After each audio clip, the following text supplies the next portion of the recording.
আসসালামু আলাইকুম। আমরা এখন কোথায় আছি? আমরা এখন কেওক্রাডং-এর চূড়ায়, যেটা সমুদ্রপৃষ্ঠ থেকে 3172 ফিট উপরে। আচ্ছা রূপা, হ্যাঁ, কেওক্রাডং আসলে তোমার কেমন লাগে? আসলে কেওক্রাডং এই সপ্তাহের মধ্যে আল্লাহর রহমতে অনেকবার এসেছি, প্রায় 3 থেকে 4 বার। এই সপ্তাহের মধ্যে যতবারই আসি আল্লাহর রহমতে অসম্ভব ভালো লাগে। আল্লাহ তাআলার প্রকৃতি, আল্লাহ তাআলার এই সুন্দর গড়া সৃষ্টি অসম্ভব দেখতে ভালো লাগে। আচ্ছা, তুমি টুরিস্ট গাইড হিসাবে জয়েন হওয়ার মূল কারণটা কি?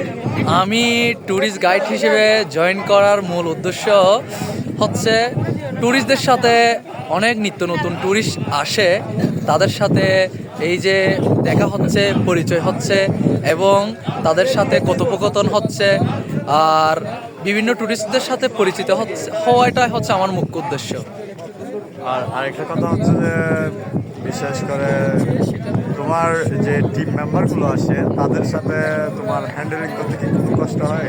আল্লাহ রহমতে হ্যান্ডেলিং করতে কোনো কষ্ট হয় না, মাঝে মধ্যে একটু কষ্ট হয়, কারণ এই সবার মেন্টালিটি, সবার মন মানসিকতা তো একরকম থাকে না, তাই একটু কষ্ট হয়। তবে যারা প্রকৃত ভ্রমণপ্রেমী তাদের ক্ষেত্রে কষ্ট হয় না, কারণ তারা যেখানে যায় সেখানে তাদেরকে মানিয়ে নেওয়ার চেষ্টা করে। আরেকটা বিষয় হচ্ছে, আমি যতটুকু জানি 2-1 দিন আগে তুমি ট্রেকিংয়ে আসছিলে। হ্যাঁ হ্যাঁ হ্যাঁ। তোমার ওই এক্সপিরিয়েন্সটা যদি একটু শেয়ার করো। আসলে আমি 2-1 দিন আগে ট্রেকিংয়ে আসছিলাম, কেওক্রাডং ট্রেকিংয়ে। অসম্ভব ভালো লাগছে এবং যা বলার মতো না। আমরা এখন কেওক্রাডং গাড়ি করে আসার কারণে ট্যুরিস্ট এবং গাইডের মধ্যে একটা ভালো সম্পর্ক তৈরি হয় না, কারণ অল্প সময়ের মধ্যে কতটুকুই বা সম্পর্ক তৈরি হয়। কিন্তু যখন আমি ট্রেকিং করে আসছি, আসলে যারা আমার গেস্ট ছিল ঢাকা থেকে, ওদের সবগুলো নাম আমার মুখস্থ হয়ে গেছে এবং সবার সাথে এতই আন্তরিক হয়ে গেছি, তারা যাওয়ার সময় অলরেডি কেঁদেই দিছে আমার জন্য, এবং আমারও কিছুটা চোখে জল চলে আসছে তাদের জন্য। অসম্ভব মিস করতেছি তাদেরকে। ট্রেকিংটাও আসলে অসাধারণ। আর আমি যতটুকু শুনতেছি সামনে হয়তো বা journey by plus double course খুলে দিবে, সেই সম্পর্কে কি তোমার কিছু জানা আছে? সামনে আমিও শুনতেছি খুলে দিবে, তবে যতক্ষণ না লিখিত বাস্তবায়ন হচ্ছে, লিখিতভাবে এই আইন পাশ হচ্ছে, এই প্রজ্ঞাপন জারি হচ্ছে, ততক্ষণ আমি আসলে কোনো কিছুই বিশ্বাস করতে পারতেছি না।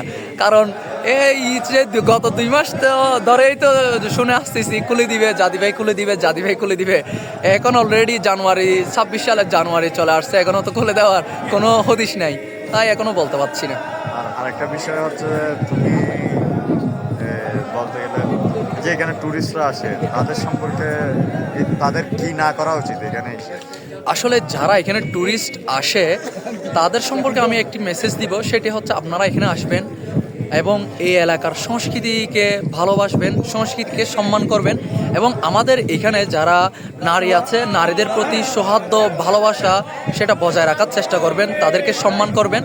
পাশাপাশি এই কেওক্রাডং, বগালেক, তাজিং, এই দার্জিলিং পাড়া, মোল্লাই পাড়া, সেইগুলো, এই গ্রামগুলো যখন আপনারা ভিজিট করতে আসবেন, তখন হচ্ছে এখানে ময়লা আবর্জনাগুলো না ফেলার চেষ্টা করবেন, এবং নির্দিষ্ট স্থানে হচ্ছে ঝুড়ি আছে, এই ডাস্টবিন আছে, সেই ডাস্টবিনে ময়লাগুলো ফেলার চেষ্টা করবেন। ঠিক আছে, আল্লাহ হাফেজ, দেখা হবে কোনো একটা ভিডিওতে। ইনশাল্লাহ। আসসালামু আলাইকুম।